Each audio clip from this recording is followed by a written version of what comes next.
73 et suivante. Donc, ces principes budgétaires que je vous présente, l'annualité, la sincérité, l'universalité, l'unité, la spécialité, c'est des principes qui sont très importants parce qu'en fait, il faut bien comprendre qu'ils sont là pour limiter le pouvoir budgétaire du gouvernement. Le gouvernement a le monopole dans l'élaboration des projets de loi de finances. On le voit bien actuellement, c'est le gouvernement qui élabore euh, les projets de loi de finances qui contiennent le budget de l'État pour l'année à venir. Évidemment, ce monopole, il est consacré par la Constitution, mais évidemment, on s'est dit que on ne pouvait pas donner la totalité des pouvoirs budgétaires au gouvernement. Dans une démocratie, ce n'est pas, vous le savez, ce n'est pas bien, ce n'est pas sain de donner la totalité des pouvoirs budgétaires, et la totalité des pouvoirs d'ailleurs, à l'exécutif, au gouvernement. Il faut diviser le pouvoir. Hein, c'est la fameuse théorie de Montesquieu. Et donc finalement, eh bien, ces principes budgétaires, c'est là où je voulais en venir, ces principes budgétaires, ils ont pour but de garantir la séparation des pouvoirs au niveau budgétaire. Autrement dit, le gouvernement n'est pas totalement puissant, n'est pas totalement tout puissant en matière budgétaire. Autrement dit, certes, il élabore le projet de loi de finances dans lequel se trouve le budget, mais il doit le faire adopter par le Parlement. Il doit présenter tous les ans un projet de loi de finances au Parlement, en vertu de l'annualité. Il doit présenter un projet de loi de finances complet, sincère. Donc, vous voyez, en fait, ces principes, ils sont là pour contraindre le gouvernement et donner du pouvoir au Parlement. Voilà où je voulais en venir. Donc ça, cet élément, il est très important pour comprendre cette leçon. Ce sont des principes qui sont au service du Parlement, qui sont là pour donner du pouvoir au Parlement, garantir l'efficacité ou tout du moins l'efficience de son contrôle et limiter l'action gouvernementale, encadrer tout du moins. Alors, il y a Yacine Amrouni qui voulait intervenir. Allez-y, je vous en prie. Oui, bonjour, est-ce que vous m'entendez? Oui, oui, très bien. On vous entend. Alors, on ne vous entend plus. Allô? Alors, on ne vous entend plus. Est-ce que vous m'entendez? Oui, oui, Merci.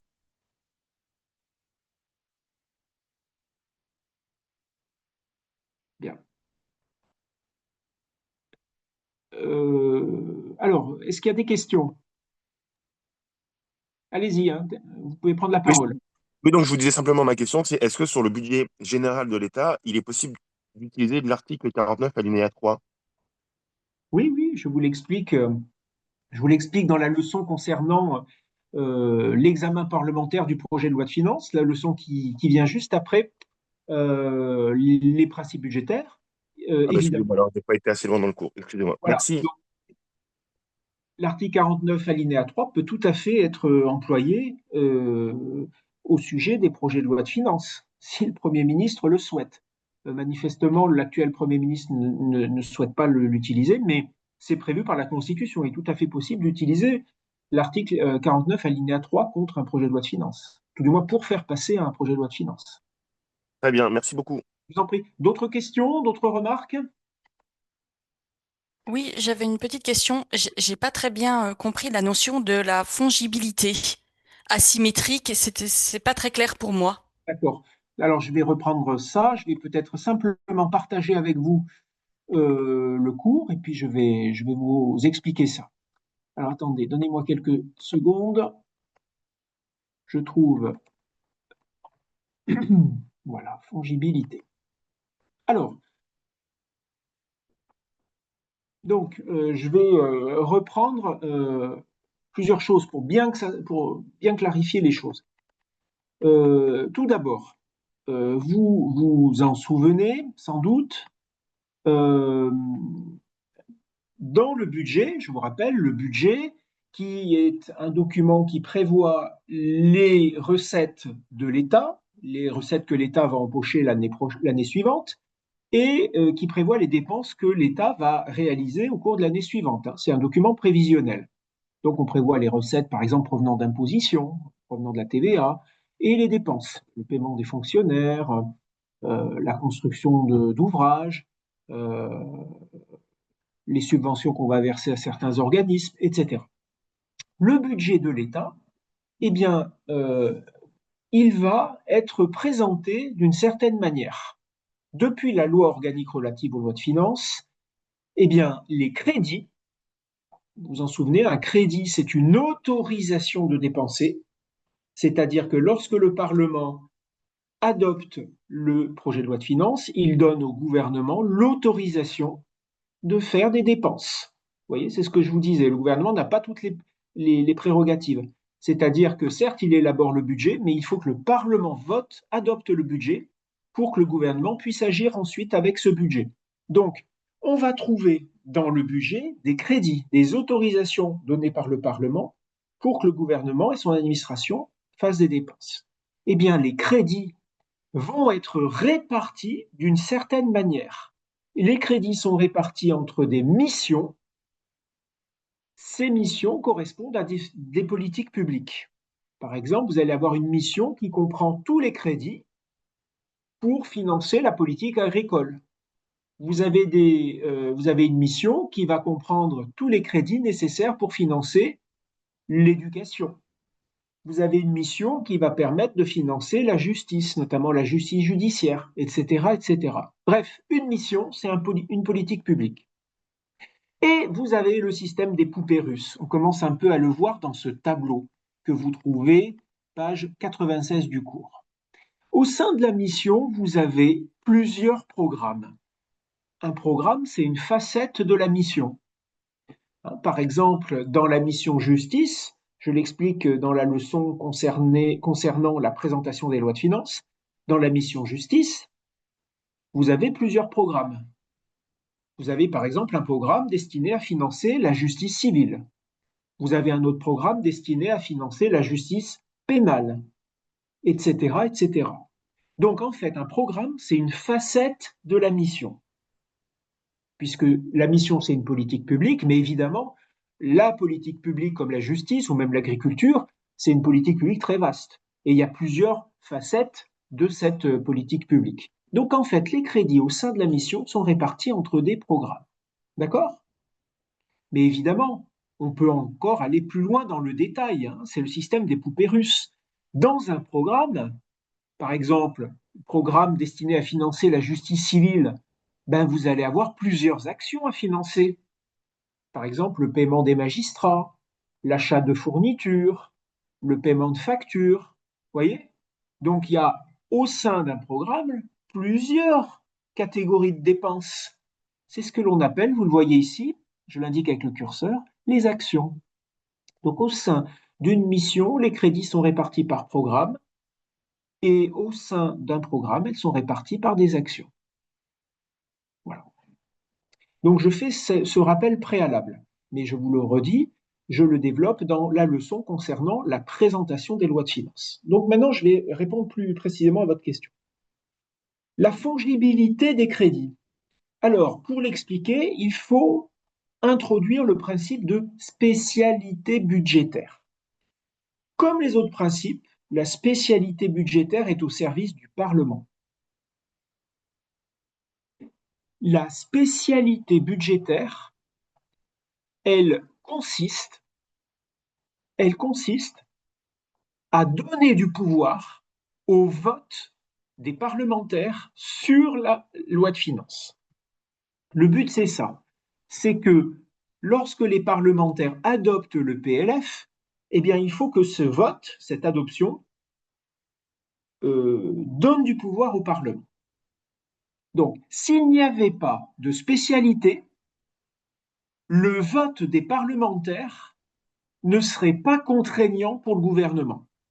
Je vous donne tout de suite un exemple. S'il n'y avait pas de principe de spécialité, les parlementaires, ils se contenteraient de voter une autorisation globale de dépenses en disant, ben voilà, monsieur le gouvernement, l'année prochaine, on vous autorise à faire X milliards d'euros de dépenses. On vous donne un crédit global. On vous autorise à faire X milliards d'euros de dépenses. Dans ce cas-là, eh bien, cette autorisation est globale. C'est-à-dire qu'en fait, le gouvernement est libre d'utiliser cette enveloppe globale pour faire n'importe quelle dépense. Il va pouvoir utiliser sur cette enveloppe globale X milliards pour payer les agents publics, X milliards pour faire des investissements, etc. Il est libre d'utiliser cette enveloppe comme il veut. Vous voyez ce que je veux dire? En revanche, quand le principe de spécialité s'applique, les crédits sont spécialisés, c'est-à-dire qu'ils vont être affectés à des dépenses. Ah ben on va mettre tant pour telle mission, tant pour tel programme. Et le gouvernement est en principe obligé de respecter cette, cette affectation. Donc j'insiste là-dessus. Le principe de spécialité budgétaire conduit le gouvernement, lorsque le PLF est adopté par le Parlement, ça conduit le gouvernement à respecter la répartition des crédits votés par le Parlement. Vous voyez ce que je veux dire? Donc c'est contraignant en principe. C'est-à-dire qu'une fois que le PLF est adopté, ben, le gouvernement ne peut pas utiliser comme il veut les crédits votés par le Parlement.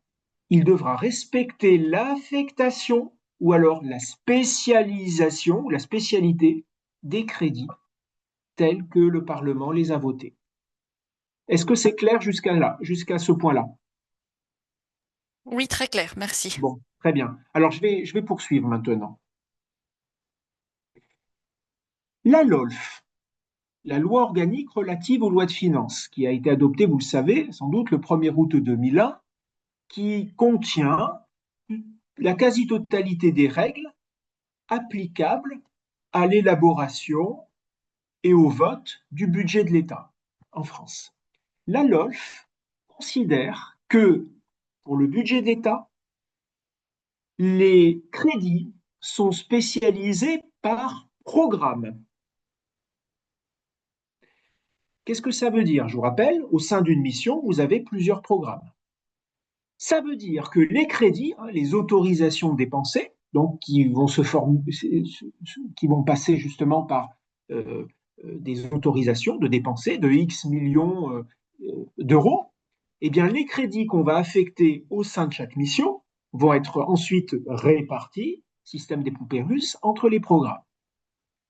Comme les crédits sont spécialisés par programme, cela signifie donc qu'une fois que le budget, la LFI, est adopté, le gouvernement devra respecter l'affectation des crédits entre les programmes de la mission. Si je vous mets un petit exemple sur le chat pour que ça soit, je l'espère, encore plus clair. Alors attendez, comment est-ce que je vais faire? Voilà. Si je mets un tout petit exemple sur le chat, imaginons une mission avec, je dis n'importe quoi, par exemple, 6 milliards d'euros. Vous avez 6 milliards d'euros dans une mission. Imaginons que le premier programme, eh bien, on trouve dans le premier programme 3 milliards d'euros, et dans le second programme, ben, évidemment, ce qui reste, 3 milliards d'euros. Hein. Les crédits, les 6 milliards d'euros, attention, ce n'est pas de l'argent, c'est une autorisation juridique de dépenser. Les 6 milliards d'euros sont répartis entre les deux programmes de la mission. 3 milliards d'un côté, 3 milliards de l'autre. Le budget est adopté par le Parlement. Ça signifie donc que les crédits sont spécialisés et que le gouvernement ne peut pas, en principe, modifier la répartition des crédits entre les deux programmes. En principe, normalement, c'est spécialisé. Il faut respecter le vote des parlementaires qui, vous le voyez, ont un certain pouvoir, donc budgétaire, et donc le gouvernement devra se tenir à cette répartition. D'accord? Alors, il y a quelqu'un qui a levé la main. Je vous donne la parole dans quelques secondes, mais je poursuis l'explication pour être encore plus euh, pour bien répondre à votre question. Donc, je remets le petit document. Alors, Je vous l'ai dit tout à l'heure, au sein d'un programme, vous avez plusieurs actions à financer. Hein, par exemple, programme sur la justice civile, ben, vous allez avoir tout d'abord rémunération des magistrats hein, qui travaillent dans des tribunaux civils, par exemple.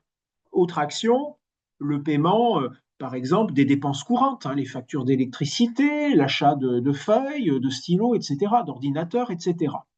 Donc, au sein d'un programme, il va falloir ensuite répartir les crédits entre les différentes actions. Ce qu'il faut retenir, c'est qu'en principe, cette répartition est indicative. Autrement dit, au sein d'un programme, une fois que le budget est adopté par le Parlement, le gouvernement peut tout à fait modifier la répartition des crédits entre les actions d'un programme. Pour le dire autrement, la répartition votée par le Parlement des crédits au sein d'un programme est fongible et modifiable, si vous préférez. Voilà. La seule chose que le gouvernement doit respecter, c'est quoi? C'est la répartition des crédits entre les programmes d'un même ministère. Alors, je vais laisser les personnes qui ont levé la main intervenir, et puis je poursuis. Allez-y. Du coup, je me permets. Donc, en gros, si je récapitule, ça veut dire on peut du coup utiliser des crédits, enfin modifier du coup, enfin partager enfin le crédit entre deux actions, mais pas entre une action et et un programme en gros. Enfin, pardon. Du coup, entre différentes actions, mais pas entre différents programmes. Alors, en théorie, c'est ça. Vous allez D'accord. voir ensuite qu'il y a des dérogations, mais vous avez tout à fait raison. La spécialité nous dit qu'une fois que le budget est adopté par le Parlement, le gouvernement ne peut pas revoir sa copie, il ne peut pas modifier les crédits entre des programmes. D'accord. Normalement, ce n'est pas possible. Si on reprend mon exemple, mission avec 6 milliards d'euros, un premier programme 3 milliards, un second programme 3 milliards, le gouvernement ne peut pas dire, après le vote du Parlement, ah ben non, en fait, pour le premier programme, j'ai besoin de 4 milliards et pour le second, 2 milliards. Non. Par contre, ce qu'il peut faire, c'est au sein d'un programme, modifier la répartition de ces 3 milliards entre les différentes actions du programme. Ok. Merci. Ce qui est important, c'est que cette fongibilité ne conduise pas à modifier le montant maximum des crédits affectés à ce programme. D'accord. Allez-y, hein, si vous avez d'autres questions. Du coup, ah, pardon. Excusez-moi. Du coup, dans la continuité que vous venez d'expliquer, c'est que la fongibilité, elle est de deux parts. C'est qu'une fois que le gouvernement a voté la LFI, il pourra pas répartir enfin, les crédits alloués autrement que ce qui a été convenu entre deux programmes. Là. Dans votre exemple, c'est 3 milliards et 3 milliards. Mais au sein des actions, il pourra. Mais la fongibilité, c'est ces deux principes-là ou c'est juste au niveau Oui, tout à des... fait. Ok, d'accord. Tout à fait. Et j'avais juste une question Oui, en premier lieu, parce que peut-être que mes notes, elles n'étaient pas correctes. Donc, les crédits du budget de l'État sont répartis, vous avez dit, par mission, oui, qui elles-mêmes sont réparties par programme, oui, et les programmes par action. Donc, vous avez donné l'exemple, par exemple, le programme de financement de la justice civile, et oui, en action, la rémunération des magistrats, etc. par exemple. La mission, c'est la mission de quoi? Mission du ministère de la Justice, par exemple? C'est... Alors, c'est la mission qui s'appelle mission justice. Si vous voulez, là, vraiment, la question de votre camarade était très, très précise. Et donc, si vous voulez, je reviendrai dans quelques instants là-dessus. Si vous voulez, on reviendra sur cette leçon consacrée à D'accord. la LOLF et on verra des exemples très concrets. Mais effectivement, c'est la mission justice. Mission de justice. Merci Oui, beaucoup. on y reviendra. Hein. Allez-y, s'il y a d'autres questions sur ces éléments que je viens d'expliquer, c'est le moment. Je vois qu'il y a des Euh, mains levées. Moi, j'avais juste une question. Peut-être que Oui. je suis complètement à côté de la plaque, mais du coup, est-ce que les crédits, enfin les annulations de crédits, ça a un rapport avec la fongibilité ou pas? Alors, une annulation de crédit qui peut Le se faire. fait, oui, Oui. oui, non, non, pardon. Non, non, Alors, pardon. une annulation de crédit peut se faire par on y reviendra, loi de finances rectificative, soit par un simple acte administratif qu'on appelle un décret. Et une annulation de crédit, dans ce cas-là, elle porte effectivement atteinte à la répartition des crédits, on peut effectivement considérer qu'il s'agit quelque part d'une atteinte à la spécialité, puisque finalement on vient supprimer les crédits qui devraient revenir à certains programmes. Donc oui, on pourrait considérer que c'est une forme d'atteinte à la spécialité. Oui, vous avez raison. Ok, merci. Je vous en prie. On reviendra sur ces questions d'annulation de crédit, loi de finances rectificative dans quelques minutes, si vous voulez. Alors, une dernière question, puis je termine mon explication.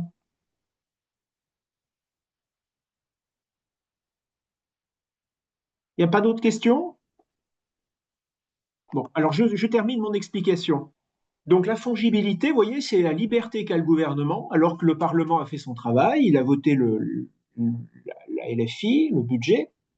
Eh bien, l'obligation qu'a le gouvernement, pardon, la liberté qu'a le gouvernement de modifier la répartition interne des crédits entre les actions. Alors vous allez me dire, mais pourquoi? À quoi ça sert? Ben, des fois, les prévisions ne sont pas exactes le gouvernement peut se rendre compte, quelques jours, quelques semaines, quelques mois après l'adoption de la LFI, ben, qu'il a besoin de plus de programmes pour financer une action du programme. Et finalement, ben, dans ce cas-là, il va baisser les crédits d'une autre action du même programme. Vous voyez, la prévision budgétaire n'est pas une science exacte. Et parfois, ben, le gouvernement est obligé de revoir sa copie. La seule limite, en principe, c'est qu'il ne peut pas modifier la répartition des crédits entre les programmes de la mission. Attention, cette fongibilité, en fait, elle est asymétrique. En effet, cette fongibilité, c'est-à-dire cette liberté, n'est pas totale. Il y a quelque chose que le gouvernement ne peut pas faire au sein d'un programme. Il ne peut pas baisser les crédits d'une action pour augmenter les dépenses de personnel du programme. Ça, c'est très important. Il peut tout faire, il peut modifier la répartition des crédits entre les actions du programme, mais il ne peut pas faire une chose, augmenter les crédits visant à financer les dépenses de personnel. Alors j'explique dans le cours, mais est-ce que quelqu'un peut me rappeler pourquoi la LOLF prévoit une telle interdiction? Qu'est-ce qu'on cherche à limiter? Qu'est-ce qu'on cherche à éviter le plus possible, à votre avis? Je suis pas sûr, mais je crois que ça vient de l'idée de limiter le nombre de fonctionnaires, Oui, et limiter la masse salariale, hein, et ce qui essayer venait de... avec le, pardon, Tout ce à qui fait. venait avec le principe de, par exemple, pas remplacer un fonctionnaire sur deux qui part à la retraite. Oui, enfin, c'est dans la même veine, hein. L'objectif, c'est évidemment limiter la masse salariale, éviter que l'on recrute trop de fonctionnaires ou que l'on recrute trop de contractuels. C'est cet objectif-là qui est sous-tendu par une telle fongibilité asymétrique. Voilà. Est-ce que c'est clair pour tout le monde? C'est bon pour tout le monde?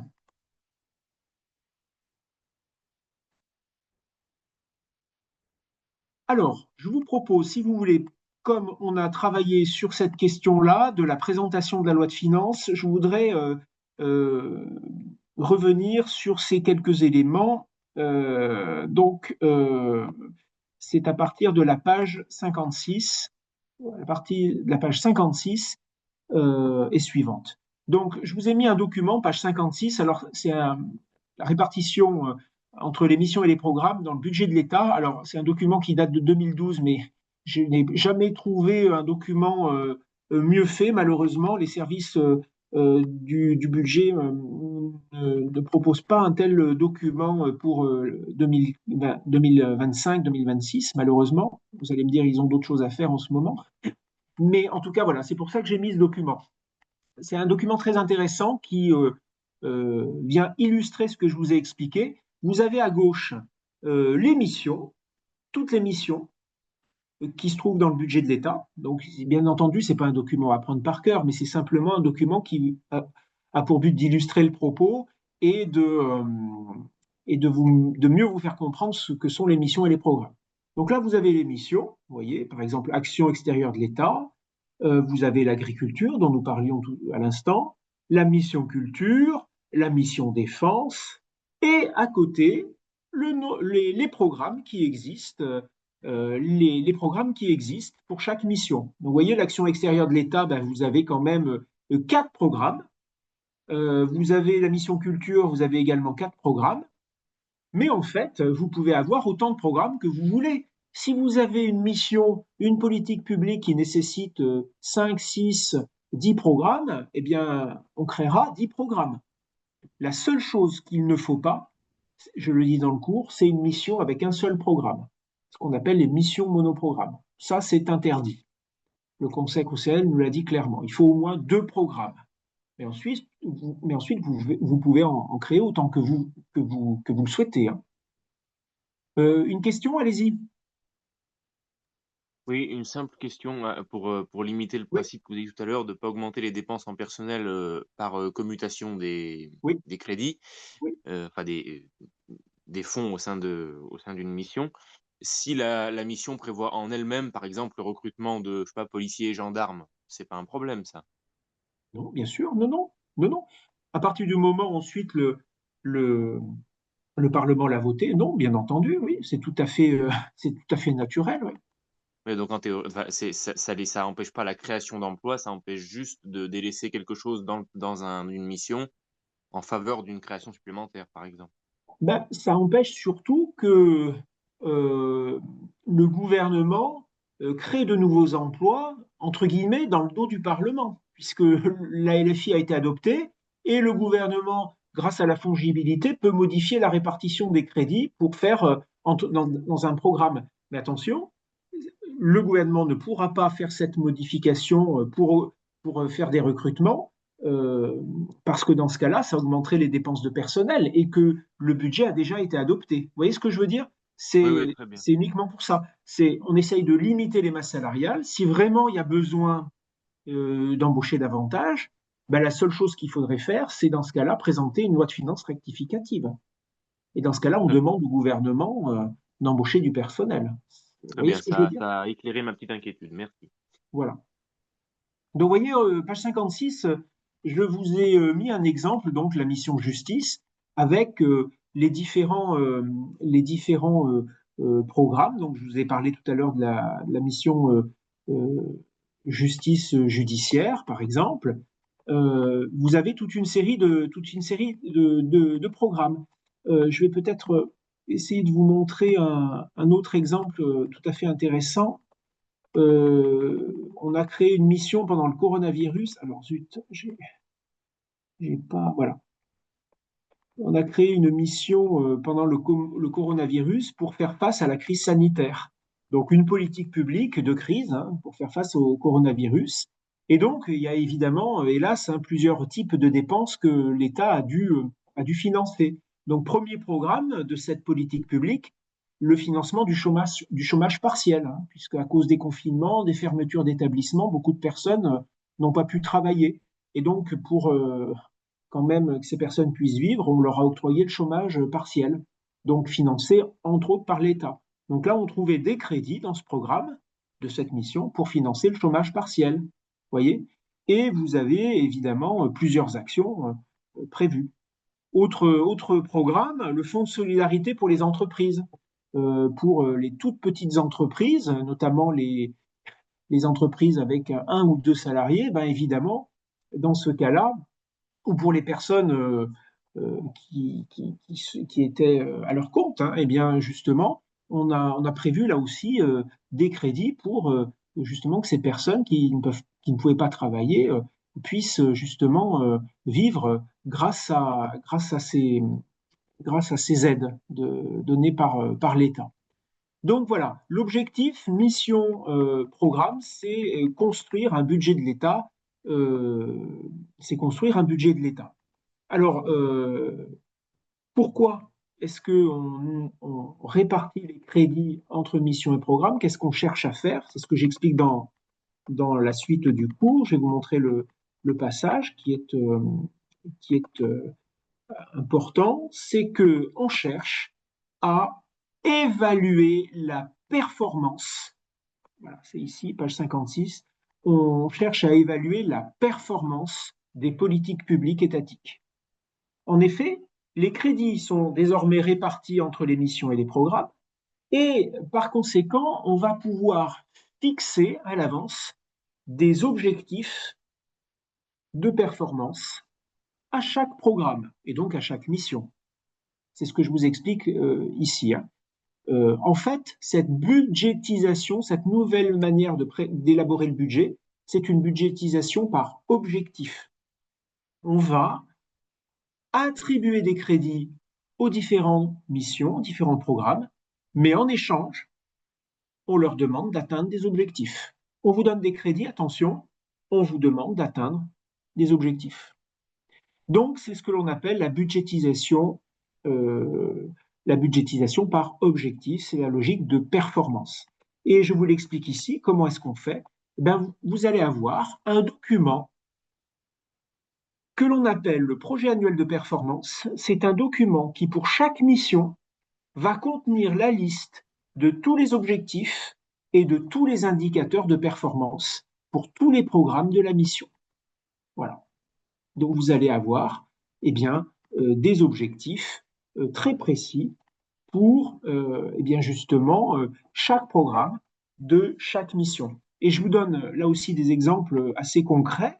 Page 61, vous avez les objectifs et les indicateurs de performance au sein de la mission justice qui sont attribués aux juridictions judiciaires. Et regardez, premier objectif, bon, ça paraît naturel, mais ça va mieux en le disant, rendre une justice de qualité. Et vous avez un indicateur qui est le délai moyen de traitement des procédures civiles.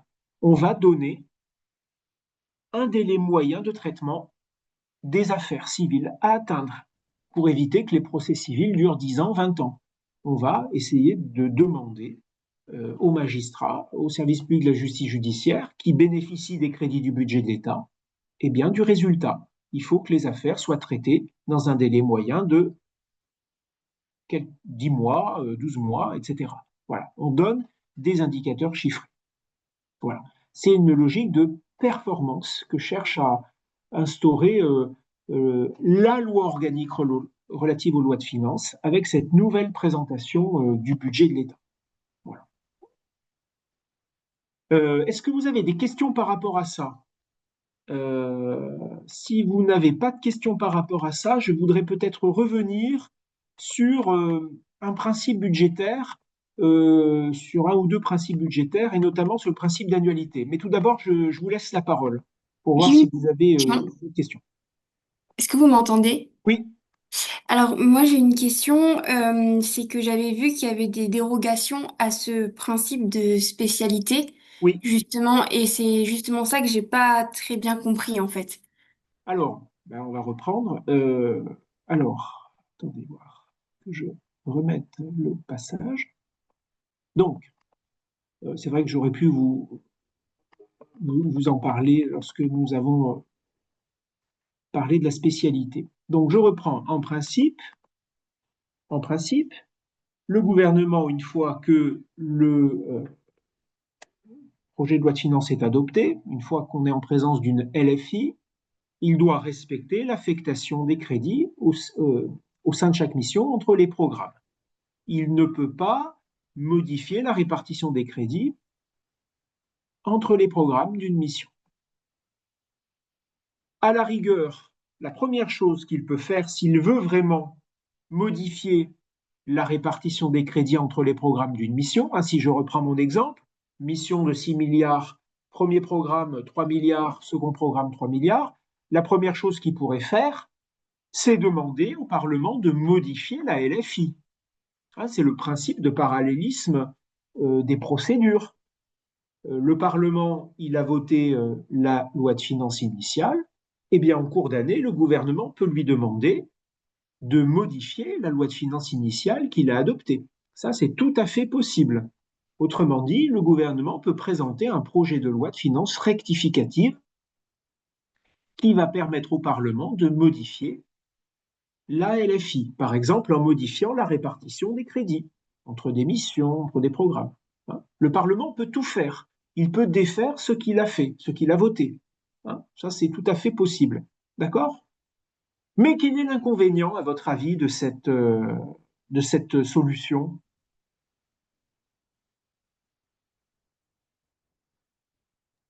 Bah, justement, je sais pas trop, j'ai pas tout bien saisi.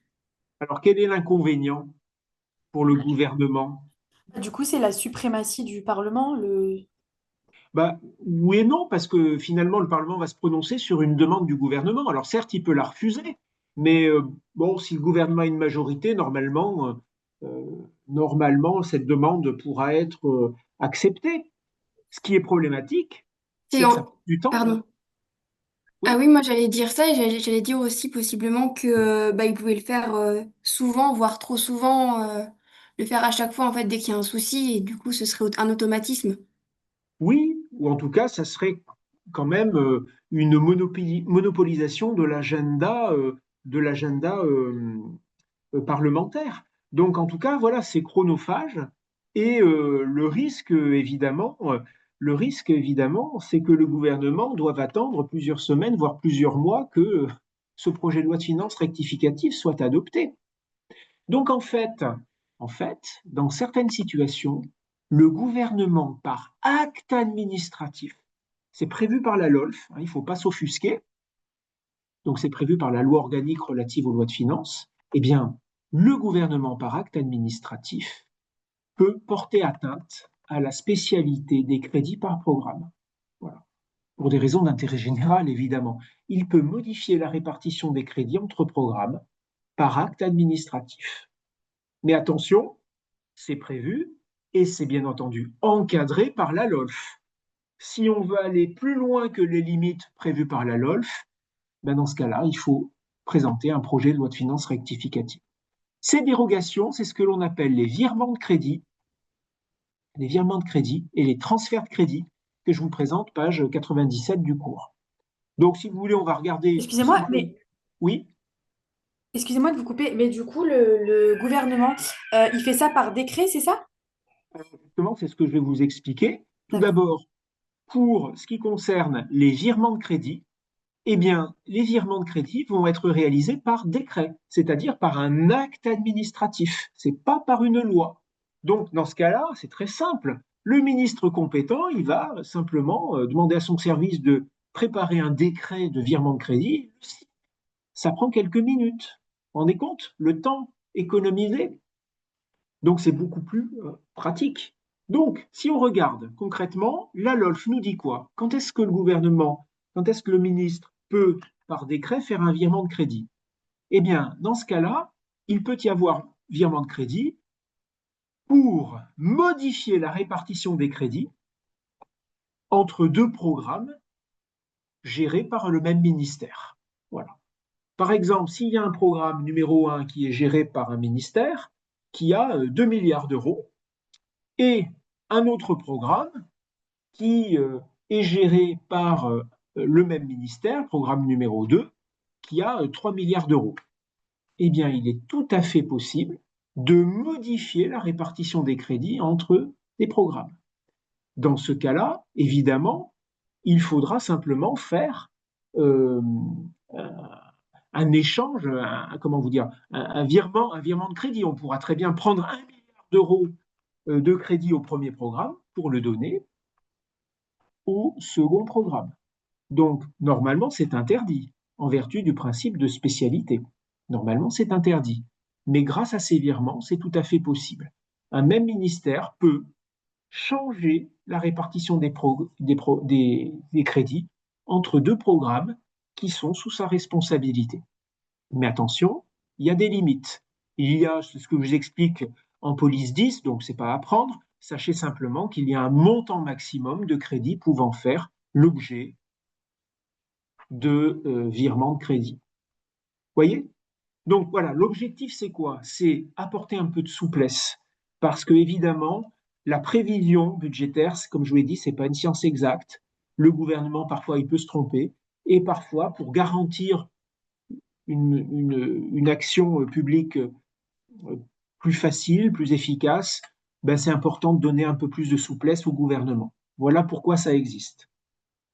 Mais attention, question que je vous pose, mais normalement vous avez la réponse. Si le gouvernement veut faire plus de virements de crédit, si un ministre veut faire plus de virements de crédit que la limite prévue par la LOLF, qu'est-ce qu'il doit faire? Une LFR, non?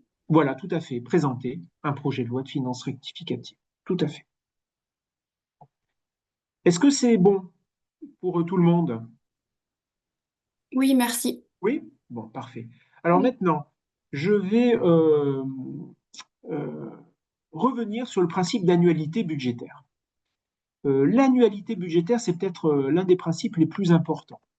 L'annualité Monsieur, budgétaire, excusez-moi, oui, avant de passer à l'annualité budgétaire, j'avais juste une question sur la page 60 quand vous avez parlé donc la notion oui, juste avant sur le programme annuel de projet annuel de performance, pardon, oui, où il y a des objectifs de oui, performance à atteindre. oui. Qui est-ce qui, par exemple, vous avez donné l'exemple de la mission justice avec les indicateurs à évaluer, mais qui est-ce qui fait l'audit? Enfin, qui est-ce qui vérifie que les performances ont été atteintes? Alors, c'est une bonne question et la réponse va peut-être vous surprendre. En fait, si vous voulez, alors d'abord, qui est chargé de rédiger ces projets annuels de performance? Dans le jargon, on les appelle les PAP, les projets annuels de performance. En fait, ce sont les administrations bénéficiaires des crédits. Donc, en fait, au sein de la mission justice, par exemple, eh bien, en fonction des programmes, ce seront les différentes directions du ministère de la Justice qui vont élaborer ces projets annuels de performance avec les objectifs à atteindre, des indicateurs de performance à atteindre. Et une fois que l'année est terminée, on fait le bilan et on regarde les résultats obtenus. Et qui va justement mesurer les résultats obtenus? Eh bien, ce sont les mêmes administrations qui se sont fixés les objectifs. Donc, vous voyez, bon, c'est pas Ils font les forcément une RAP, garantie. non? Pardon? Ils font pour vérifier ça, ça s'appelle les RAP. Voilà, ce sont les rapports annuels de performance. À la fin de l'année, eh bien, ces mêmes administrations vont rédiger des rapports annuels de performance en notant les résultats obtenus. Donc, Donc, c'est une c'est auto-évaluation. pas un gage d'impartialité, hein, évidemment. Mhm. C'est comme si on demandait, par exemple, à un étudiant de C'est corriger une sa copie, auto-évaluation. hein. Oui, C'est un peu la c'est une même chose. auto-évaluation, en fait. C'est une auto-évaluation. Alors après, attention, cette auto-évaluation, ces rapports annuels de performance, seront quand même soumis au Parlement. Voilà, seront quand même soumis au Parlement et ils seront annexés au projet de loi qui contient les comptes de l'État pour l'année qui est terminée. Voilà. Donc, ça veut dire qu'en théorie, on espère que le Parlement va faire son travail, va examiner les résultats obtenus. Mais enfin, pour l'heure, ces rapports annuels de performance ne sont pas vraiment étudiés et malheureusement, il n'y a pas un vrai débat au Parlement pour éplucher, étudier les résultats obtenus par les différentes missions, par les différentes politiques publiques. C'est bien dommage. C'est ce que j'explique dans le cours, c'est que cette logique de performance, elle n'est pas satisfaisante, elle n'a pas atteint vraiment ses objectifs. C'est-à-dire que finalement, il n'y a pas une véritable évaluation faite par le Parlement. On passe beaucoup plus de temps, et on le voit actuellement, à un contrôle parlementaire sur les projets de loi de finances initiale qui contiennent des prévisions pour l'année à venir que un contrôle a posteriori des résultats obtenus.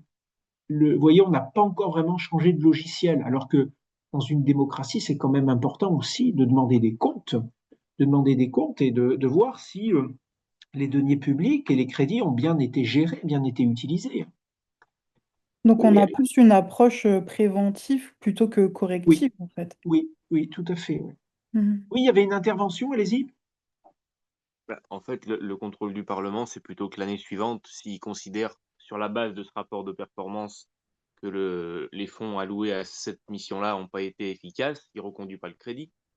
Oui, certes, on pourrait voir les choses de cette manière, mais on pourrait penser aussi que le gouvernement puisse être quelque part sanctionné par un Parlement sans attendre le prochain budget. Vous Oui, ce qui est voyez? presque dommage, c'est qu'il n'y a pas de risque de sanction si on jette Non, l'argent par la fenêtre, quoi. non, voilà, tout à fait, oui, tout à fait. Alors, l'annualité, je voudrais quand même vous revenir là-dessus, parce que c'est vraiment un principe important, hein. Je vous demande vraiment de bien insister là-dessus. L'annualité, c'est quoi? C'est que chaque année, le gouvernement doit présenter un projet de loi de finances au Parlement. Donc, vous voyez, c'est quand même contraignant. Chaque année, eh bien, le gouvernement doit présenter un PLFI avec un budget au Parlement. Donc, ça veut dire qu'il doit demander chaque année des autorisations pour dépenser. Il doit demander au Parlement de lui donner l'autorisation pour faire des dépenses. Et il doit demander chaque année, évidemment, dans le budget, au Parlement une autorisation pour percevoir les recettes. Donc, c'est très contraignant, c'est tous les ans. Et donc, tous les ans, il doit élaborer un budget. Donc, c'est très contraignant, mais ça permet un contrôle fréquent du Parlement sur le gouvernement. Donc, vous voyez, c'était vraiment un principe qui, par nature, est démocratique. Un contrôle parlementaire fréquent sur le budget et sur le gouvernement. Voilà, ça c'est très important. Donc, on doit trouver évidemment dans ce budget les prévisions de recettes et de dépenses pour l'année à venir. Voilà. L'annualité oblige évidemment que on trouve dans le budget préparé par le gouvernement les prévisions de recettes que le gouvernement pense percevoir l'année à venir et les prévisions de dépenses que le gouvernement pense devoir réaliser l'année à venir. Donc il y a un effort de prévision à faire. Voilà. D'accord ? Attention, évidemment, ce principe connaît de très nombreuses dérogations. Donc, je voudrais revenir là-dessus. Tout d'abord, si en cours d'année, on s'aperçoit que les prévisions de dépenses et de recettes contenues dans la loi de finances initiale, adoptée à la fin du mois de décembre, sont mauvaises, c'est-à-dire qu'on s'aperçoit qu'on n'a pas assez demandé de crédit pour faire les dépenses. Si on s'aperçoit que, en fait, on aura moins de recettes que prévu à cause d'une crise économique qui vient de s'abattre. Donc, il y aura certainement moins de TVA, moins d'impôts sur les bénéfices, et on s'aperçoit qu'il y a plus de dépenses à faire. Dans ce cas-là, principe du parallélisme des procédures, il faut demander au Parlement de revoir sa copie, et le gouvernement devra présenter de nouvelles prévisions budgétaires dans un projet de loi de finances rectificative, un PLFR. Voilà. Et je complète le cours là-dessus. Je réponds peut-être à une question que vous vous posez. Le gouvernement peut présenter autant de PLFR qu'il veut en cours d'année. Il n'y a aucune limite. Vous voyez, ça c'est plutôt bien. S'il y a besoin de présenter 3, 4, 5 PLFR, le gouvernement est libre de présenter autant que nécessaire. Voilà. Je crois que j'en parle dans le cours. Pendant le coronavirus, il y a quand même eu quatre projets de loi de finances rectificatives. Parce que la crise a duré, parce que, évidemment, comme elle durait, on avait besoin de faire davantage de dépenses. Et comme elle durait, évidemment, les recettes ne cessaient d'être revues à la baisse, évidemment, puisqu'il y avait le confinement, les gens ne pouvaient pas sortir faire des achats comme ils souhaitaient, il y avait moins d'argent, moins de revenus, moins de bénéfices, donc évidemment moins de recettes. Voilà. Donc ça, c'était la première chose que je voulais vous dire. Autre chose très importante, qui constitue toujours une dérogation au principe de l'annualité budgétaire, c'est que dans certains cas, il y a, enfin, peut-être avant de vous en parler, je vais plutôt vous poser une question. Quel est l'inconvénient de ces lois de finances rectificatives pour le gouvernement? Ça rejoint ce que nous avons dit tout à l'heure pour le principe de spécialité, ces dérogations. C'est une question de temps. Voilà, c'est une question. Tout à fait, problème de temps. Parce que, évidemment, si le gouvernement dit au Parlement, Monsieur le Parlement, il faut modifier par le biais d'un PLFR, il faut modifier la LFI, parce que j'ai besoin de plus de crédits pour faire des dépenses. Si ces crédits correspondent à des dépenses nouvelles et urgentes, ben, dans ce cas-là, le gouvernement risque d'attendre longtemps, parce qu'un PLFR va être examiné par les deux assemblées, l'Assemblée nationale et Sénat. Peut-être qu'il va y avoir plusieurs lectures. Donc, c'est interminable. Ça peut prendre des semaines, voire des mois. C'est pour ça que la LOLF, je vous en parle, page 78, prévoit le mécanisme des décrets d'avance. Bon, c'est pas trop compliqué, mais je voudrais simplement revenir un peu là-dessus, rapidement.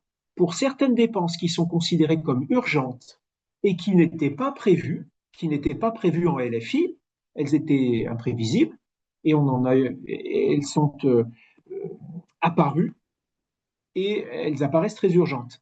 Eh bien, dans ce cas-là, le gouvernement a la possibilité de ne pas présenter un PLFR pour demander des crédits pour financer ses dépenses. Il peut lui-même, par acte administratif, par décret, donc ce n'est pas une loi, c'est un acte administratif qui a une valeur inférieure à la loi, il peut lui-même s'ouvrir des crédits par décret et financer les dépenses dont il avait besoin. Donc vous voyez, c'est quand même très pratique. Comme je vous l'ai dit tout à l'heure, un décret, ça se signe en quelques minutes, ça se remplit en quelques minutes. C'est très très facile d'utilisation et ça permet de financer des dépenses urgentes, voire très très urgentes. Voilà. Donc, ce que je veux dire par là, avec cette petite illustration, c'est qu'on a nos principes budgétaires qui sont importants, gage de démocratie, respect du Parlement, séparation des pouvoirs, mais évidemment, la démocratie, elle postule aussi l'efficacité de l'action gouvernementale, l'efficacité de l'action de l'administration, hein, parce que le gouvernement, c'est bien ça, c'est des administrations. Et évidemment, si on applique à la lettre ces principes, évidemment, il y aurait des blocages administratifs. Certains services publics ne pourraient pas fonctionner correctement. S'il y a une dépense extrêmement urgente et importante à financer, on ne va pas attendre que le Parlement adopte un PLFR. Vous voyez ce que je veux dire? Donc, il y a des principes importants, mais il faut qu'il y ait aussi des dérogations pour garantir une bonne action administrative. Oui, allez-y, il y a une main levée. Oui, j'avais juste une petite question, plutôt par curiosité, mais est-ce qu'il y a des systèmes, je pense étrangers, dans lesquels il existe des procédures d'urgence parlementaires? Parce que, là, en l'occurrence, on donne la main au gouvernement, alors qu'on peut tout à fait imaginer de faire trancher très vite par le parlement. Alors, je ne connais malheureusement pas toutes les procédures étrangères, mais à mon humble connaissance, sur les quelques pays que je connais, euh, alors je connais quelques pays, notamment l'Espagne ou encore l'Allemagne, mais à ma connaissance, ça n'existe pas. Les procédures qui existent dans ce cas-là sont toutes des procédures qui donnent du pouvoir au gouvernement. En Espagne, par exemple, vous avez la technique abondamment utilisée des décrets-lois. Donc, c'est avant tout des procédures qui sont dans les mains des gouvernements.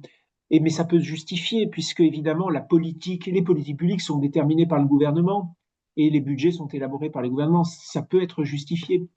Euh, mais en tout cas, pas ma connaissance. Et est-ce que ce genre de procédure, chez nous, elle a un emploi, courant? Ou est-ce que les prévisionnistes, qui sont en plus nombreux, ont des visions assez claires de ce qui se produit? Alors, les décrets d'avance sont, enfin, si on regarde la Ve République, si on regarde ce qui se passe depuis euh, l'instauration du régime de la Ve République, on va dire que ils ont été utilisés de manière assez modérée, hormis ces dernières années. Si vous avez regardé le cours, ces dernières années, je pense notamment à l'année 2024. 2024, on a ouvert, euh, euh, pas 2024, non, je suis en train de confondre, excusez-moi. Non, non, je reformule ma réponse. Non, si vous voulez, globalement, les décrets d'avance ont été utilisés de manière assez modérée. On ne peut pas dire qu'il y a un abus. Non, non. Si on regarde par exemple la crise sanitaire, je vous l'ai dit, à la crise du coronavirus, en 2020, il y a eu 4 lois de finances rectificatives. C'est-à-dire que, pour l'essentiel, le gouvernement a préféré passer par le Parlement plutôt que de prendre des décrets d'avance. Donc, alors qu'on aurait pu penser que la situation était urgente quand même. Mais par respect du Parlement, le gouvernement a préféré passer, euh, par respect du Parlement, le gouvernement a préféré passer par les lois de finances rectificatives.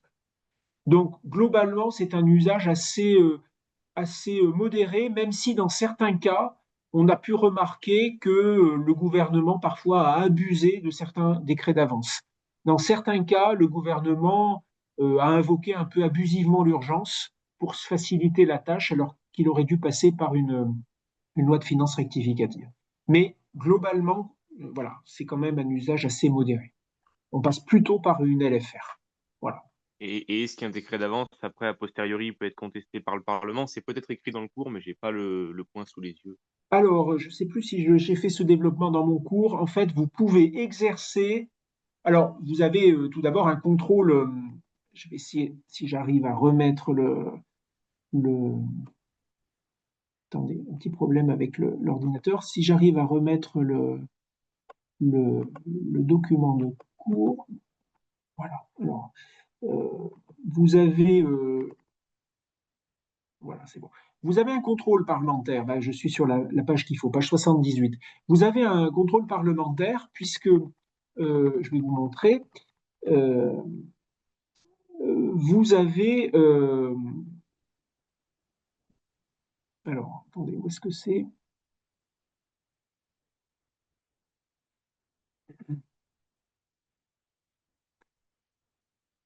Donc, vous avez une obligation faite, imposée au gouvernement de demander la ratification a posteriori des décrets d'avance dans la plus prochaine loi de finances. Vous voyez, j'ai surligné en gris le passage qui nous intéresse. Alors, c'est une ratification a posteriori.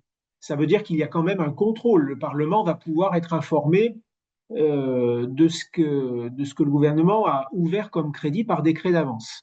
De plus, dans certains cas, vous avez une information préalable, c'est-à-dire que le gouvernement qui souhaite ouvrir des crédits par décret d'avance doit recueillir au préalable l'avis du Conseil d'État, mais surtout des commissions des finances de l'Assemblée nationale et du Sénat. Donc, vous voyez, il y a une obligation d'information euh, a priori, avant l'utilisation des décrets d'avance et a posteriori. Mais, si vous voulez, en principe, ça n'a pas un véritable impact. Comme je vous le dis dans le cours, l'avis des commissions des finances et du Conseil d'État ne sont pas contraignants. Et puis la ratification a posteriori, une fois que les dépenses ont été faites, vous imaginez bien qu'on ne peut pas faire grand-chose. Le Parlement, son contrôle va servir Le à rien. mécanisme est le même que pour une ordonnance qui deviendrait une loi, mais en fait, une fois que les sous sont dehors, après, c'est terminé. Voilà. Après, il y a une autre possibilité, si, comme vous faites un peu de droit administratif, je vous la donne, mais là encore, en pratique, ça ne sert pas à grand-chose, je vais vous dire pourquoi. Vous pouvez, notamment par le biais de parlementaires, exercer un recours en annulation contre le décret devant le Conseil d'État. Un recours en annulation qu'on appelle en France le recours pour excès de pouvoir. Vous l'étudierez en détail, je pense, au second semestre. Mais là encore, le Conseil d'État fait un contrôle très décevant, presque formel du décret. Donc ça n'a aucun intérêt. En fait, si vous voulez, il n'y a pratiquement pas de moyens de contrôle efficace sur ces décrets d'avance. Il faut le reconnaître. Bien, bah merci pour vos réponses. Je vous en prie. Alors, il y avait quelques questions sur le chat que je viens de voir. Donc oui, je reviens là-dessus. On vient de me l'indiquer sur le chat. Oui, le juge administratif peut contrôler la régularité des décrets d'avance après leur adoption, dans le délai prévu, hein, qui est en règle générale le délai de 2 mois à compter de la promulgation du décret. C'est tout à fait possible. Il y a de la jurisprudence en la matière. Mais si vous voulez, ce contrôle est très décevant. C'est un contrôle purement formel qui est pas efficace. Voilà. Alors, une autre question, on demandait comment expliquer ce manque de volonté parlementaire au sujet de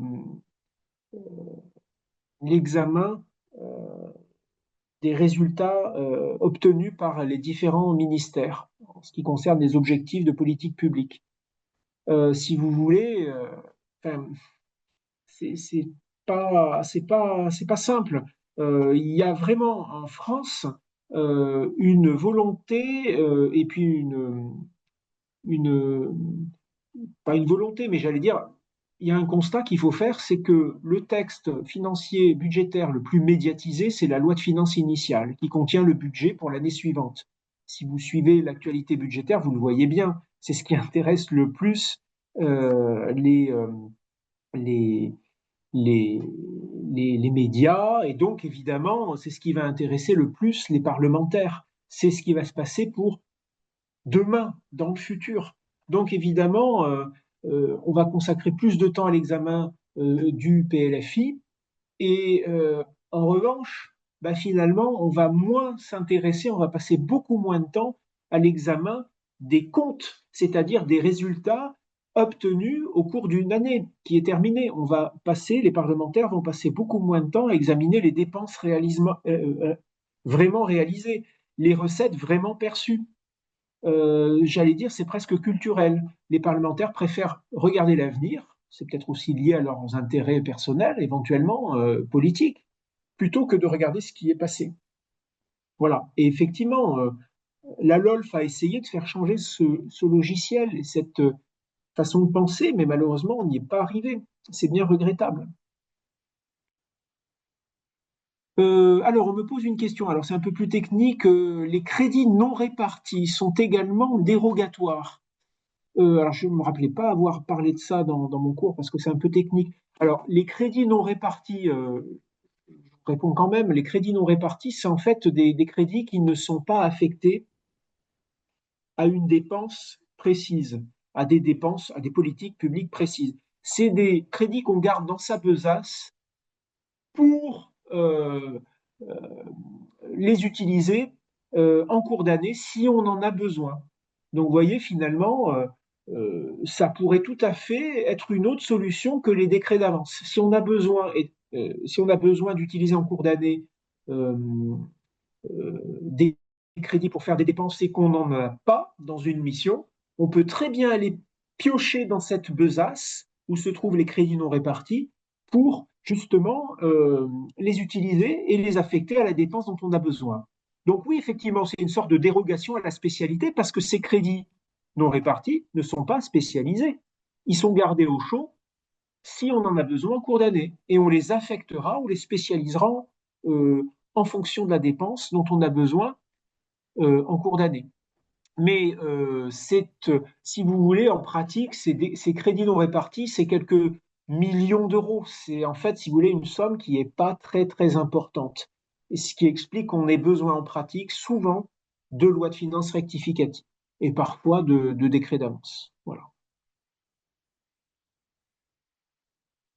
Alors, on me pose une question sur le principe de sincérité qui effectivement est aussi très, très important. La sincérité, eh bien là aussi, elle est contraignante pour le gouvernement. En effet, le gouvernement, vous le savez, il a le monopole dans l'élaboration des projets de loi de finances, et notamment du budget. Et évidemment, quand il élabore les prévisions de recettes et de dépenses, le gouvernement, il doit faire très attention. Il doit fournir, élaborer des prévisions sincères, c'est-à-dire les plus réalistes et surtout des prévisions qui ne soient pas mensongères. Il ne faut pas tromper le Parlement, puisque le Parlement ensuite il va examiner ce budget pour l'adopter ou pas. Donc il faut que le gouvernement soit le plus sincère possible.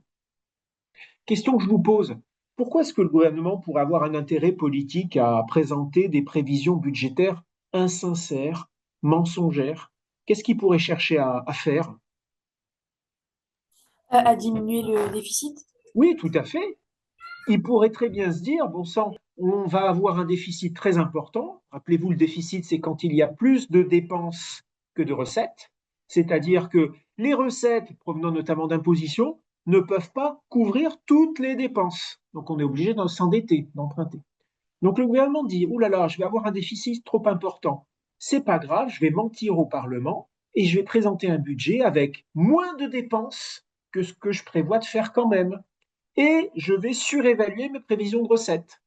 Comme ça, voilà, je vais réduire le déficit qui en fait sera très important. Je vais le cacher. Mais il va le cacher quelques mois, hein, parce qu'évidemment, à la fin de l'année, on va avoir le résultat et on va bien voir que le déficit était en réalité beaucoup plus important que ce que prévoyait le gouvernement. Donc, vous voyez, effectivement, le gouvernement peut être tenté de mentir et de présenter au Parlement un budget insincère, mensonger, pour des raisons politiques, camoufler un déficit trop important. Donc, je réponds directement à votre question. Effectivement, comment est-ce que on peut faire pour garantir, ou tout du moins s'assurer que le principe de sincérité est bien contrôlé? Eh bien, l'une des seules possibilités, c'est le contrôle que fait le Conseil constitutionnel. Chaque année, pratiquement, les parlementaires de l'opposition, les députés, les sénateurs, saisissent le Conseil constitutionnel du projet de loi de finances. Et presque tout le temps, ils invoquent la violation du principe de sincérité. Moi, je suis sûr que si on a la loi de finances pour 2026 adoptée par les parlementaires, je suis sûr qu'il y aura un recours devant le Conseil constitutionnel pour contester le manque de sincérité de la LFI 2026. Je suis prêt à parier. Il n'y a aucun problème là-dessus. C'est une pratique récurrente depuis des années.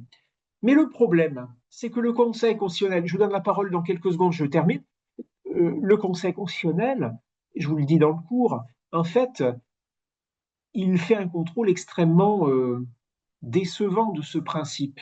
Il n'a jamais censuré une loi de finances en raison de son insincérité. Et puis il vous dit quoi? Attention, je contrôle la sincérité des prévisions budgétaires, mais je vais simplement m'assurer qu'il n'y ait pas une erreur énorme, une erreur grossière, ce qu'on appelle une erreur manifeste. Donc c'est comme si, je vous donne cette formule, cette métaphore, comme si un enseignant vous disait, ah bah, sur une copie, moi je vais simplement sanctionner les erreurs gravissimes. Le reste, je ferme les yeux. Donc, vous voyez, c'est un contrôle qui est quand même euh, pas très sérieux, qui est un contrôle quand même pas très sévère. Et ça s'explique par quoi? Ben, ça s'explique par, il faut bien le dire, le manque de compétences des membres du Conseil constitutionnel, qui sont souvent pas des juristes et qui ne sont pas forcément spécialistes de prévision budgétaire. Ça ne s'invente pas. Il faut avoir fait notamment une formation en économie et connaître un minimum comment fonctionnent les prévisions budgétaires. Donc évidemment, c'est très très compliqué pour cette juridiction de travailler sur ce type de contentieux. Donc voilà, je vous donne dans le cours des exemples de décisions, et c'est vraiment un contrôle. Le Conseil constitutionnel marche sur les œufs quand il fait ce contrôle. Et il ne faut pas attendre grand-chose du Conseil constitutionnel, malheureusement. Donc là encore, on pourrait dire que c'est un principe qui, malheureusement, pourrait être violé souvent et qui n'aboutirait pas, qui ne déclencherait pas, tout du moins, des sanctions de la part du juge constitutionnel. Je vous laisse intervenir, je vois une main levée. Oui, j'avais juste une question par rapport à la vérification de ces principes. Est-ce que la Cour des comptes, parce que son rôle c'est de vérifier Oui, justement l'emploi oui. des fonds publics, est-ce qu'elle peut intervenir par rapport à ça et sanctionner? Alors, c'est une excellente question. Malheureusement, je n'ai pas eu le temps de développer la Cour des comptes dans le cadre de ce cours. Mais effectivement, la Cour des comptes, qu'est-ce qu'elle pourrait faire? Et elle le fait. En fait, la Cour des comptes, une de ses missions, c'est rédiger un rapport chaque année sur la gestion budgétaire de l'année précédente. Donc là, on est en 2025 et la Cour, il y a quelques mois, elle a publié, vous le trouvez sur le site de la Cour, un rapport sur la gestion budgétaire de l'État pour l'année 2024. Et très souvent dans ces rapports, mais qui sont rétrospectifs, donc, c'est-à-dire qu'elle analyse l'année budgétaire qui est passée. Donc on est en 2025 et elle analyse l'année budgétaire qui est passée. Eh bien, la Cour des comptes, elle va pouvoir, avec le recul qui est le sien, contrôler la sincérité des prévisions budgétaires. Mais j'allais dire, c'est plus facile pour elle, pour deux raisons. Parce que d'abord, les magistrats sont quand même spécialistes de finances publiques, et puis surtout parce que, comme je vous l'ai dit, elle a ce recul. L'année budgétaire est passée, et elle peut évidemment regarder les résultats obtenus à la fin de l'année, le niveau de déficit, par exemple, obtenu, et le niveau de déficit et les prévisions budgétaires que le gouvernement avait présentées eh bien, dans la LFI. Vous voyez ce que je veux dire? Elle peut comparer les résultats et les prévisions initiales. C'est beaucoup plus facile que le Conseil constitutionnel. Parce que le Conseil constitutionnel, lui, il se prononce eh bien, quelques jours après l'adoption de la LFI. Donc c'est vraiment beaucoup plus facile. C'est beaucoup plus difficile parce qu'évidemment, il doit apprécier encore des prévisions. Il n'a pas les résultats obtenus euh, puisque l'année budgétaire n'a même pas commencé. Vous voyez ce que je veux dire? Donc oui, la Cour des comptes, dans ses rapports, elle est souvent très critique en disant que oui, il y a un problème de sincérité, mais elle intervient uniquement dans des rapports, pas dans des arrêts, pas dans des décisions juridictionnelles. C'est uniquement des remarques qu'elle formule dans des rapports a posteriori. Donc il n'y a pas un vrai impact. On intervient, si vous me permettez l'expression, après la bataille, en fait. Elle peut pas sanctionner, mettre des amendes, ces choses-là? Alors je vais vous désespérer, mais en fait le problème, c'est que les principaux responsables, les principaux gestionnaires de finances publiques pour l'État, c'est-à-dire les ministres, sont irresponsables devant la Cour des comptes. Voilà. Sauf pour une infraction, mais qui ne concerne pas la violation du principe de sincérité. Donc en fait, la seule possibilité, c'est évidemment de faire confiance au Parlement. Si on avait un Parlement qui s'intéressait vraiment aux finances publiques et qui évaluait vraiment eh bien dans ce cas-là, on aurait évidemment, éventuellement, pourquoi pas des motions de censure déposées contre le gouvernement. Mais malheureusement, ce n'est pas le cas. On a un Parlement qui reste encore un peu trop timide dans son contrôle sur les finances publiques. Merci beaucoup. Je vous en prie. Est-ce que vous avez d'autres questions? Alors, on me demande de rappeler la différence entre le budget et le PLFI. Alors, le budget, c'est un document prévisionnel qui contient les prévisions de recettes et de dépenses de l'État pour l'année à venir, principe d'annualité budgétaire. Mais comme je vous l'ai dit, en vertu de l'annualité, le budget doit être connu par le Parlement. Or, évidemment, le budget, ce n'est pas un texte de loi, c'est un texte élaboré par le gouvernement. Donc, pour que le Parlement se prononce sur ce budget, il faut l'intégrer dans un projet de loi. Donc, en fait, le projet de loi de finances initiale le projet de loi de finances initiale va contenir le budget. Donc, le budget, ce n'est pas un synonyme de PLFI. On va trouver dans le PLFI le budget, c'est-à-dire prévision de recettes et de dépenses. Mais attention, comme je vous l'ai dit dans la leçon sur la présentation de la loi de finances, eh bien, on va trouver dans le projet de loi de finances initiale, eh bien, un article, tout d'abord, sur les autorisations parlementaires. C'est-à-dire qu'à côté du budget, on va trouver l'autorisation donnée par le Parlement au gouvernement de percevoir les recettes et l'autorisation donnée par le Parlement au gouvernement de réaliser des dépenses. Donc on va trouver tout d'abord ces autorisations parlementaires. Puis on va trouver le budget. On peut trouver également dans le PLFI des mesures fiscales. Vous voyez, on peut trouver également des mesures fiscales, comme je l'explique dans la leçon. Par exemple, création d'une nouvelle imposition pour l'État, modification des taux de certaines impositions. Donc en fait, c'est un texte beaucoup plus conséquent que le budget. Le PLFI contient le budget, mais il contient d'autres mesures que le budget. Voilà. D'autres questions?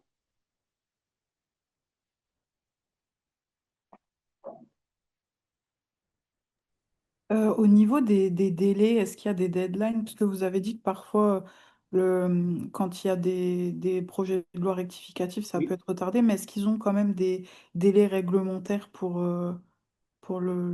les votes de budget? Alors, pour ce qui concerne le projet de loi de finances initiale, oui, je vous renvoie à la leçon consacrée à l'examen parlementaire. Vous avez vraiment des délais prévus par la Constitution, prévus par la LOLF. Heureusement, parce que, en vertu du principe d'annualité budgétaire, il faut que le, le, le, le gouvernement présente un budget tous les ans, mais évidemment, il faut que ce budget puisse être opérationnel dès le 1er janvier pour que les services publics puissent fonctionner. Par contre, pour les projets de loi de finances rectificatives, vous n'avez pas de délai contraignant prévu par les textes. Donc en fait, il faut que les assemblées, bien entendu, se prononcent successivement sur le PLFR, mais il n'y a pas de délai contraignant identique à ceux prévus par le PLFI. L'enjeu est moindre. La LFR a pour but de modifier la LFI. Le plus important, c'est bien sûr d'avoir la LFI et le budget. Donc en fait, non, il n'y a pas de délai. Il n'y a pas de délai initialement prévu. Mais ensuite, une fois qu'un PLFR est élaboré et présenté aux assemblées, elles vont évidemment ensuite essayer de se fixer un timing pour l'adopter. Voilà.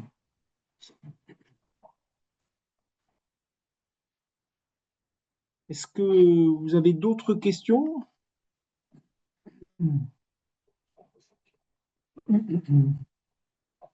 Moi, j'en ai bien une qui s'éloigne Oui, peut-être un petit peu de l'objet, enfin du oui, cours en tant que tel, mais est-ce que sur le plan technique, dans la configuration actuelle qui est faite de nos institutions, avec un gouvernement donc, qui est composé de politiques, oui, qui, je le dis sans animosité, mais jouent leur siège, de parlementaires qui jouent leur réélection, oui. on a une vraie perspective, puisque ces gens-là ne sont pas ni des financiers, ni des fiscalistes, d'un mieux sur le plan financier. Euh, Est-ce que vous pouvez reprendre votre question, s'il vous plaît? Je ne l'ai pas bien saisi. Je n'ai pas Oui, avec bien plaisir. entendu. Excusez-moi. Je disais, est-ce que au regard des personnes qui ont la maîtrise sur la dépense publique, qui Oui, sont donc politiques et qui, quelque part, selon les choix qu'ils font, jouent une place et le mécontentement des gens qui les oui, mettent dans cette position-là, et donc n'ont pas vraiment intérêt à, par exemple, nous dire, si vous voulez qu'on ait moins de dettes, on vous retire toutes les aides d'État oui. et vous continuez de payer, et comme ça, on renfloue la caisse. Est-ce que techniquement, dans la conjoncture actuelle, avec la configuration telle qu'elle est faite des institutions, il y a un espoir de mieux? En termes de finances publiques, Oui,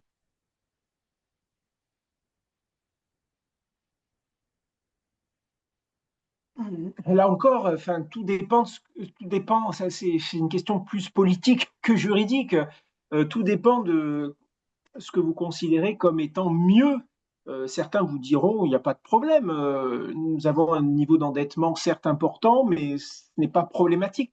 Là, vraiment, c'est des considérations avant tout politiques, mais si vous considérez qu'il faut réduire notre endettement et notre déficit, euh, de toute manière, vous êtes obligé de passer par une LFI. La première chose à faire, c'est présenter un PLFI en essayant de réduire les dépenses, éventuellement de trouver de nouvelles recettes. Mais évidemment, il faut que ce PLFI soit adopté par une majorité. Après, évidemment, si le PLFI est rejeté, toute la question est de savoir comment est-ce que vous allez faire pour faire passer vos mesures budgétaires pour un mieux, pour un mieux. Donc, en réalité, là, c'est une question de majorité parlementaire et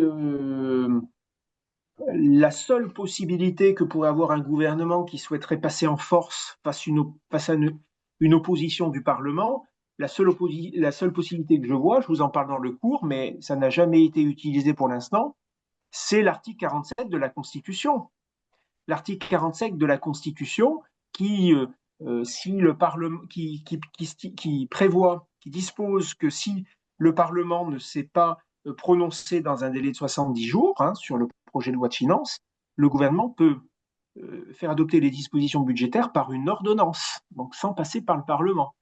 Donc là, on entre dans une politique fiction, mais on pourrait éventuellement envisager dans ce cas-là un gouvernement qui essaye d'adopter des mesures budgétaires pour un mieux par ordonnance, en court-circuitant le Parlement. Mais je le redis, si on écarte cette possibilité, la seule possibilité, c'est prendre des mesures, mais en s'assurant d'une majorité parlementaire. Oui, oui, parce que si on passe par ordonnance, on peut tout à fait aussi imaginer, en poussant plus loin, que le gouvernement, la semaine d'après, saute. Parce que en oui, bien mécontentant le sûr, Parlement, c'est. bien sûr, Ouais, ça bien fait un petit sûr. peu. Je sais que la question, du coup, apporte plus une réponse, amène plus à une réponse politique, mais au regard des éléments que vous nous avez fournis dans tout le cours, j'avais un peu l'effet de me dire, en fait, on est dans le toboggan là, Oui, et pour remonter le toboggan, c'est pas facile. C'est plus facile de le descendre que de le remonter, quoi. oui, bien sûr, bien sûr. Mais là encore, même si effectivement nous sommes confrontés à des gros problèmes, je pense qu'en matière budgétaire, il est sain dans une démocratie d'avoir des contre-pouvoirs. certes, on a l'impression que le Parlement agit un peu comme du poil à gratter, comme un empêcheur d'agir, mais il est sain dans une démocratie d'avoir quand même un Parlement qui puisse contrôler le gouvernement, l'exécutif. Ça paraît tout à fait naturel. Mais évidemment, quand il y a des blocages, c'est compliqué, c'est évident. Oui. Alors, il y avait une main levée. Allez-y, même plusieurs. Allez-y, je vous en prie. Oui, vous Oui, m'entendez?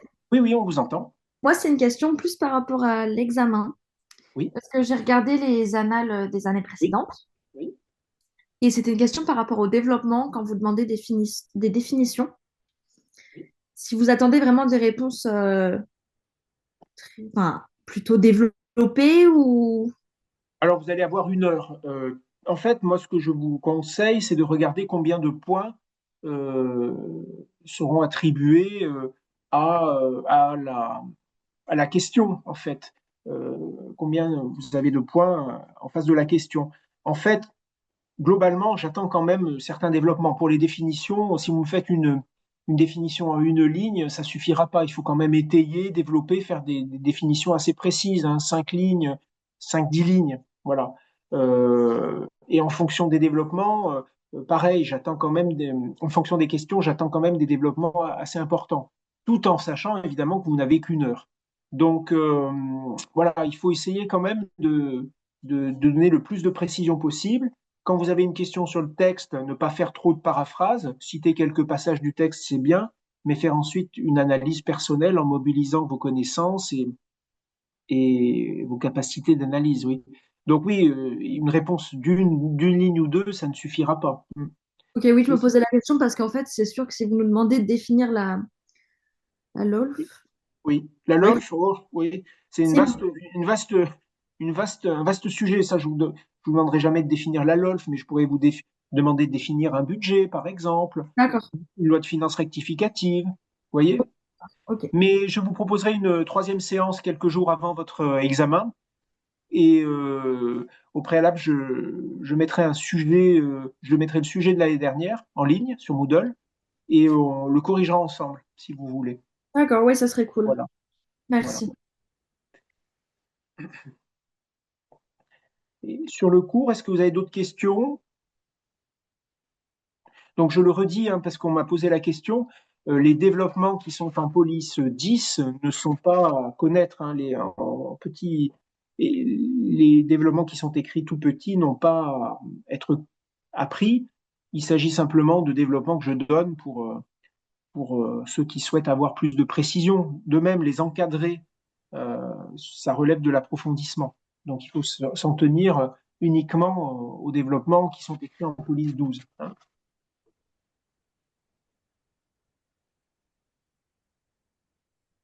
Monsieur, Oui, allez-y. Oui, bonsoir. bonsoir, monsieur. Pour l'instant, au niveau du projet de loi de finances, donc on a bien deux parties, on est d'accord. Il y a d'abord les recettes qui sont votées, et ensuite les dépenses. Donc au niveau des recettes, on a ah, bon. Au niveau Non, des non, mais recettes, au niveau des recettes, on a le PLFSS qui a été adopté par les deux chambres, très bien. On a jusqu'à fin décembre pour avoir notre PLF, et donc ça semble juste. oui. Et donc, Écoutez, alors on va voir ce que ça va donner, mais effectivement, s'il y a un rejet, dans ce cas-là, les ordonnances de l'article 47 ne pourront pas être utilisées, hein, comme je vous l'ai dit en cours et comme je viens de vous le rappeler. On peut utiliser les ordonnances de l'article 47 si le Parlement ne s'est pas prononcé sur le PLFI. Or, si on rejette, s'il y a un vote de rejet du PLFI, le Parlement s'est prononcé. Donc, l'autre possibilité dans ce cas-là, c'est ce que je vous explique aussi dans le cours, et c'est ce qui s'est passé l'année dernière, c'est que le gouvernement, évidemment, il va devoir représenter un projet de loi de finances initial, mais évidemment, ce projet de loi de finances, il ne va pas être adopté avant le 1er janvier. C'est ça le problème. Il sera adopté au cours de l'année 2026. Mais évidemment, il faut des crédits pour financer les services publics dès le 1er janvier. Donc, comment on fait? Eh bien, il faut appliquer les dispositions de l'article 45 de la LOLF qui prévoit dans ce cas-là que le gouvernement peut présenter un projet de loi de finances spécial. Un projet de loi de finances spécial qui contiendra uniquement une demande d'autorisation auprès du Parlement de percevoir les recettes pour l'année à venir. Donc, vous voyez, procédure d'urgence. Le PLFI a été rejeté. Le gouvernement va présenter au Parlement un projet de loi spécial, un projet de loi de finances allégé d'urgence, avec simplement une demande faite au Parlement de donner l'autorisation au gouvernement de continuer à percevoir les recettes fiscales. Donc, comme ça, on a des recettes qui alimentent les caisses publiques. Et ensuite, le gouvernement pourra lui-même ouvrir des crédits, comme je vous l'explique dans le cours, par décret, pour financer des dépenses financées l'année précédente et indispensables pour les services publics, payer les fonctionnaires, etc. Donc en fait, c'est procédure d'urgence. Je vous renvoie au cours, hein, c'est le projet de loi de finances spéciale. Et ensuite, le gouvernement peut ouvrir des crédits pour financer des dépenses déjà présentes l'année dernière et indispensables pour les services publics. Voilà, ça c'est du temporaire et ça fonctionnera dans l'attente d'un PLFI, dans l'attente de l'adoption d'une nouvelle LFI pour 2026. Voilà. Mais le provisoire peut durer. Hein. On peut tout à fait imaginer qu'au cours de l'année 2026, le Parlement n'arrive pas à adopter deux LFI et rejette tous les projets de LFI. Hein. Et donc, dans ce cas-là, on pourrait tout à fait envisager que ces dispositions d'urgence provisoires durent, malheureusement. Donc, ce ne seront que des mesures d'urgence, de recettes, pas d'autorisation de dépenser, pas de crédit. Donc. Exactement, c'est un projet très très léger avec une, deux, voire trois ou quatre articles, mais qui concernent essentiellement les recettes. Et c'est le gouvernement par décret qui pourra ouvrir lui-même des crédits. Donc vous voyez, là encore, c'est le gouvernement qui, j'allais dire, a une liberté assez importante au niveau des crédits. Merci. Voilà. Donc j'insiste, votre intervention me permet d'insister sur quelque chose d'important. Il faut bien distinguer les recettes des décrets. Hein. Les recettes des crédits. Les recettes, elles proviennent par exemple d'impositions. Hein. C'est les sommes d'argent, les recettes, c'est les sommes d'argent que perçoit l'État qui est créancier vis-à-vis de ses débiteurs. Un contribuable de l'impôt sur le revenu va payer son impôt sur le revenu, va verser de l'argent à l'État. Donc, les recettes, c'est de l'argent. Un crédit, attention, c'est pas de l'argent. Même si on dit, par exemple, que tel programme a 3 milliards d'euros de crédit, attention, c'est pas de l'argent. Un crédit, c'est une autorisation juridique donnée au gouvernement par le Parlement pour dépenser. Donc, si un programme a 3 milliards d'euros de crédit, ça veut dire que le gouvernement ou le ministre qui gère le programme peut faire 3 milliards d'euros de dépenses. Vous voyez ce que je veux dire? C'est pas pareil. Hein. Donc, autorisation, un crédit, c'est une notion juridique. Et une recette, évidemment, c'est quelque chose de beaucoup plus matériel. C'est une somme d'argent. Voilà. C'est comme un crédit à la consommation pour nous. Ah non, ça n'a rien à voir, justement. J'insiste là-dessus. Ça n'a rien à voir. Un crédit, oui, dans le langage courant, c'est un prêt qu'on va faire auprès d'une banque. Non, là, dans ce terme, dans ce sens-là, c'est une autorisation juridique de dépenser. Ok. Quand le Parlement adopte le PLFI, il donne au gouvernement l'autorisation de faire des dépenses, donc il donne des crédits, et il donne au gouvernement l'autorisation de percevoir les recettes. Voilà. Merci. Monsieur, j'ai une question pour l'examen. Oui. Est-ce que vous allez privilégier dans votre notation plutôt la précision dans nos réponses ou alors vous êtes assez ouvert et lorsqu'on a bien compris les notions, c'est suffisant pour avoir la totalité ou presque la totalité des points? Si vous faites des réponses qui ne sont pas très précises, mais qui montrent que vous avez bien compris, vous aurez quand même des points. Mais pour avoir la totalité des points, oui, il faut quand même faire des réponses les plus précises possibles, les plus argumentées possibles. On revient à ce qu'on disait tout à l'heure. Si vous faites une réponse en une ligne ou en 2 lignes, ça ne suffira pas. Il faut quand même développer. Hein.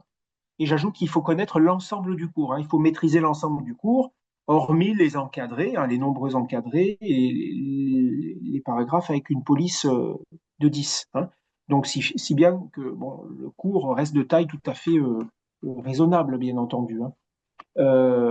Voilà, vous verrez, le sujet n'est pas compliqué, il n'est pas difficile, et les questions que je pose ne sont pas des questions tête d'épingle. Hein. Donc, il n'y a aucun problème. Il faut vraiment vous rassurer, c'est pas un examen très, très difficile. Hein. Si vous avez compris, si vous avez assimilé le cours, il n'y aura aucune difficulté. Aucune Ah, je vous dis difficulté. ça parce que, par exemple, en droit pénal, on doit aussi donner des définitions et, et la prof, par exemple, elle nous a bien demandé d'utiliser exactement son vocabulaire, presque mot pour mot. Donc, ma question, c'est, est-ce que, voilà, on doit privilégier plutôt le par cœur et plus, voilà, ciblé, ou alors on a le droit quand même de s'égarer un peu, mais tant que c'est bien dit. Alors, moi, j'attends pas que vous appreniez par cœur. Moi, ce que je veux, c'est que vous compreniez, que vous assimiliez la matière. Et l'important, c'est que vous puissiez m'expliquer, par exemple, quand je vous demande des définitions, il faut que vous puissiez m'expliquer les termes que je vous demande de définir avec votre propre, avec vos propres termes, à condition que ça soit clair et bien rédigé, naturellement. Mais j'attends pas une récitation du cours, ça n'a aucun intérêt. Non, non, non. Moi, je souhaite que, voilà. Moi, ce qui m'intéresse, c'est m'assurer que vous compreniez, vous maîtrisiez tout du moins la terminologie et la, la philosophie de la matière, les problématiques principales de la matière. Ouais, qu'on ait compris les enjeux. Ok, merci beaucoup. Je vous en prie. Monsieur, une dernière question pour Oui, revenir dernière à question? l'interrogation de Frédéric. Oui. Comme il disait, le PLFSS a été voté récemment, mais je sais que ça ne fera pas l'objet Non. de l'examen, mais enfin, comment est-ce qu'on explique que justement le contexte actuel, enfin, que tout ça soit voté tardivement par rapport à, je sais pas, à 10 ans ou il y a quelques années auparavant? C'est les fractures politiques, c'est-à-dire que le gouvernement ne peut plus compter sur une vraie majorité. Le gouvernement ne peut plus compter sur une vraie majorité à l'Assemblée nationale, si bien que il en est à essayer de négocier article par article pour s'assurer que la majorité va le soutenir sur tel article de la LFSS et du PLFSS ou du PLFI. Donc on est dans le cadre de micro-négociations pour pratiquement, pas tous les articles, mais une bonne partie des articles euh, de ces textes. Et ce sont des textes qui sont extrêmement clivants parce qu'on trouve, ce sont des textes qui constituent la vitrine politique du gouvernement. Avec le PLFI, ben, finalement, le gouvernement annonce ce qu'il va faire dans le cadre de toutes les politiques publiques pour l'année à venir. Donc évidemment, ce sont des textes très clivants parce que les oppositions, elles vont tout faire pour renverser le gouvernement et empêcher que ce PLFI soit adopté. Et ce, d'autant plus que la majorité gouvernementale est très instable et que certains parlementaires peuvent tout à fait se retourner contre le gouvernement. Donc c'est très compliqué. Il n'y a pas une majorité confortable pour, euh, pour le gouvernement. Vous voyez? D'accord, oui, donc la dissolution de l'Assemblée nationale l'an dernier, ça a fragilisé quand même. Oui, Ok, ça a fait que, suite aux élections législatives, ben, finalement, le gouvernement s'est retrouvé avec une majorité encore plus faible, beaucoup plus mouvante. Hein.